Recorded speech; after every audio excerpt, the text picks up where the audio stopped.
ఇక జగన్ తనపై సస్పెన్షన్ వేటు వేయడంపై ఎమ్మెల్సీ దువ్వాడ శ్రీనివాస్ స్పందించారు. పార్టీ కోసం ఇన్నాళ్లు కష్టపడి పనిచేసిన తనను అకారణంగా పార్టీ నుంచి సస్పెండ్ చేశారన్నారు. రాజకీయ క్రీడలో బలైనట్టు భావిస్తున్నానని ఆరోపించారు. తన జీవితంలో ఎప్పుడూ పార్టీకి ద్రోహం చేయలేదని, వ్యక్తిగత కారణాలు బూచిగా చూపించి వేటు వేయడం బాధాకరమన్నారు. తనపై వేసిన సస్పెన్షన్ ను తాత్కాలిక విరామంగానే భావిస్తున్నానని చెప్పారు. ఇక తటస్థుడిగా ఉంటూ అభిమానుల కోసం రెట్టింపు ఉత్సాహంతో పనిచేస్తానని స్పష్టం చేశారు.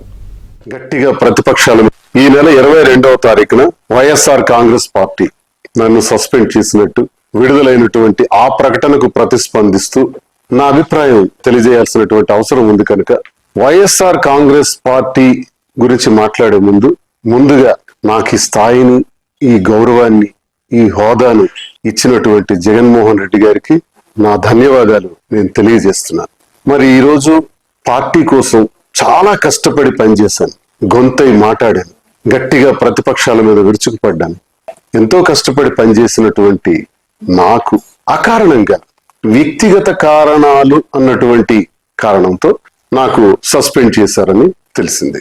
ఇందుకు నేను పార్టీ నాకు అందించినటువంటి సహకారం, రాజశేఖర్ రెడ్డి గారితో అడుగులు వేసిన నేను, జగన్మోహన్ రెడ్డి గారితో నడుస్తున్న నేను, నా హృదయంలో జగన్మోహన్ రెడ్డి గారు ఇప్పుడు కూడా చిరస్మరణీయులు. అయితే ఈ రాజకీయ క్రీడలో నేను బలయ్యానేమో అనిపిస్తుంది. అయితే నేటికి 25 సంవత్సరాలుగా ప్రజా జీవితంలో ఉన్నటువంటి నేను, ప్రజా సేవనే పరమావధిగా భావించిన నేను ఎప్పుడూ పార్టీకి ద్రోహం చేయలేదు, అవినీతి చేయలేదు, లంచాలు తీసుకోలేదు, అధికార దుర్వినియోగం చేయలేదు, భూ కబ్జాలు చేయలేదు. పార్టీ కోసం మాత్రమే అహర్నిశలు పనిచేశాను. ఈ జరిగినటువంటి పరిణామాన్ని నేను స్వీకరిస్తూ సస్పెన్షన్ అంటే తాత్కాలిక విరామము, ఓకే, పనిచేస్తాను, కష్టపడి పనిచేస్తాను, స్వతంత్రుడిగా, తటస్థునిగా, నా ప్రజల కోసం, నాకు నమ్ముకున్న గ్రామాల కోసం, నా పైన ఆధారపడి ఉన్నటువంటి కార్యకర్తల కోసం, అభిమానుల కోసం నిరంతరం మరింత రెట్టింపు ఉత్సాహంతో